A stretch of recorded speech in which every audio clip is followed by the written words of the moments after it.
Bonjour à tous, Shalom, j'espère que vous allez bien. Donc, un chemin étroit.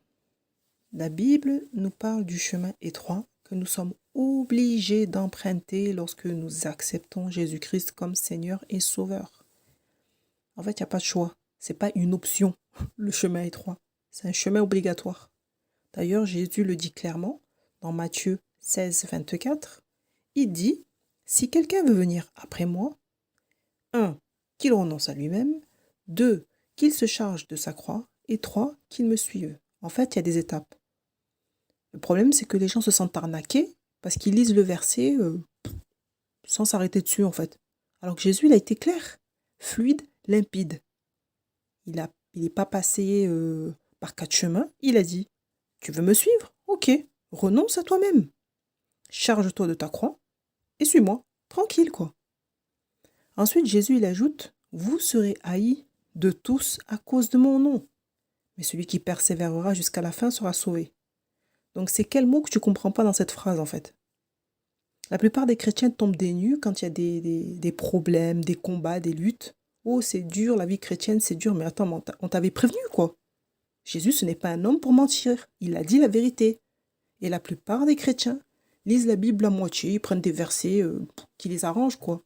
Les versets qu'on appelle versets de motivation. D'ailleurs, ça n'existe pas, verset de motivation. Ça, c'est encore un truc qui était dans le monde et qui a été intégré dans l'Église de Dieu. Verset de motivation, ça n'existe pas. C'est tous les versets doivent te motiver, tu comprends? Il n'y a pas de verset motivation. Donc ici, c'est clair. Pas la peine d'avoir fait des études bibliques très poussées pour comprendre que notre vie en Christ ne sera pas un long fleuve tranquille. C'est un chemin fatigant, difficile, mais béni. On vit dans le surnaturel, on vit des miracles, on vit des belles choses. Les vrais problèmes, en fait, vont démarrer quand tu acceptes Jésus-Christ comme Seigneur et Sauveur, ce qui est normal, parce que tu as été arraché du royaume des ténèbres. Donc le diable, il n'est pas content. Évidemment, il va tout faire pour te décourager. Amener des luttes, des combats, des persécutions. Donc voilà, pour te dire, en gros, ce qu'il essaie de te dire au travers des combats et de toutes ces attaques. Oh ben tu vois, ton Dieu, il s'occupe pas de toi. Oh tu vois, depuis que t'es chrétien, regarde ta vie, elle était mieux avant. Écoute pas ça, c'est des mensonges. C'est un trompeur, c'est le roi du mensonge, c'est le père même du mensonge. C'est le nom de Jésus qui dérange, en fait. C'est pourquoi il y a des combats, des persécutions et des situations parfois qui sont compliquées. Mais heureusement, le Seigneur nous a donné une autorité particulière pour justement ces moments-là. C'est pourquoi, moi, lorsque j'entends les gens évangéliser des personnes dans le monde en leur disant « Mais viens à Jésus, t'inquiète pas, ta vie, elle ira mieux. » J'avoue que je ne comprends pas. Moi, quand j'évangélise les gens, ben, je leur dis la vérité. Ah ben ça plaît pas aux chrétiens. Ah mais pourquoi tu leur dis ça? Moi je dis parce que je préfère dire la vérité aux gens plutôt de leur faire croire des choses. En Jésus-Christ, tu vas vivre la trahison de tes frères et sœurs dans l'Église, la persécution dans le monde, et peut-être même la maltraitance dans ta propre famille, surtout si tu es la seule personne qui a Jésus-Christ dans ta famille. Bien sûr que tu vas galérer. Mon ami, tu vas passer par le feu. C'est comme ça que se manifeste la révélation des fils et des filles de Dieu. C'est comme ça. On ne vient pas à Christ pour se faire des copains, hein, pour faire partie d'un club. On vient à Christ par amour et on le sert par amour et reconnaissance parce qu'il est aussi le seul qui se souviendra de tout ce que tu as sacrifié dans ta vie pour lui. L'homme, il est ingrat. Tu auras beau servir une assemblée pendant 1000 ans, parfois les gens ne seront même pas reconnaissants, jamais de la vie. C'est pourquoi tout ce que tu fais, fais-le pour le Seigneur en n'attendant rien du tout des autres. Si on te dit merci, c'est bien, tant mieux.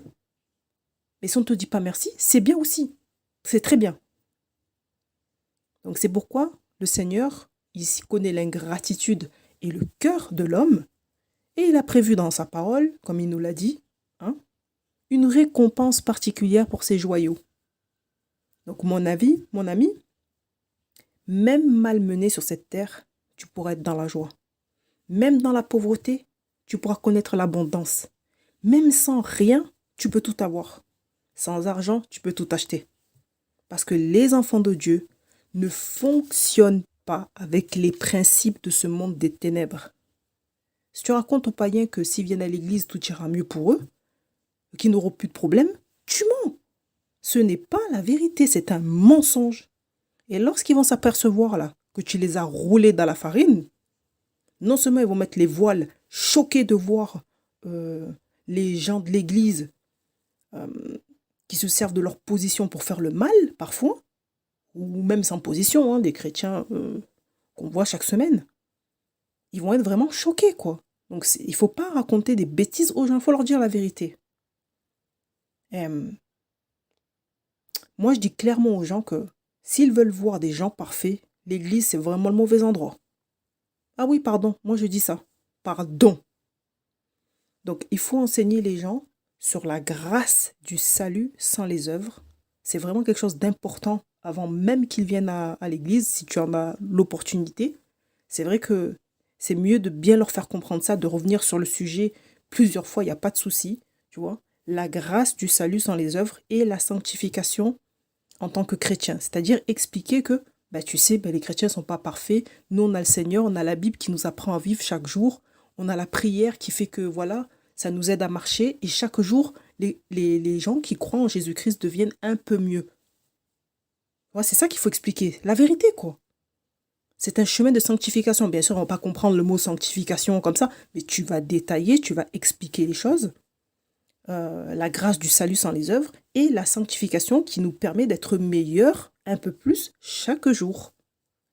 Donc, tu pourras dire, c'est pourquoi il y a des gens dans l'église qui, des fois, ils n'ont pas vraiment un bon comportement, mais il faut leur pardonner, il faut les excuser parce qu'ils ne comprennent pas beaucoup la parole, ou alors parce qu'ils n'ont pas une intimité avec le Seigneur, ou alors parce qu'ils viennent d'arriver au Seigneur. Voilà. L'amour couvre toutes les fautes. Hein. Donc, viens à Jésus par amour, pour lui seul. Hein. Aime ton prochain malgré le mal qu'il fait, parce que c'est la loi de Dieu.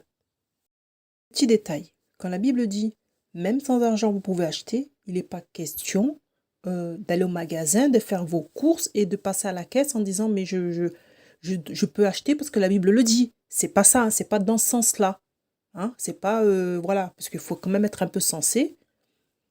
Il ne s'agit pas du tout de ça. Il s'agit simplement que même si tu manques, par la foi, si tu pries, Dieu pourvoira en toutes choses. Tu ne manqueras de rien si tu places ta confiance en Jésus-Christ. Ok? Il n'est pas question d'aller dans les boutiques, faire ton shopping et partir. Ça s'appelle voler, tu vas aller en prison. Voilà.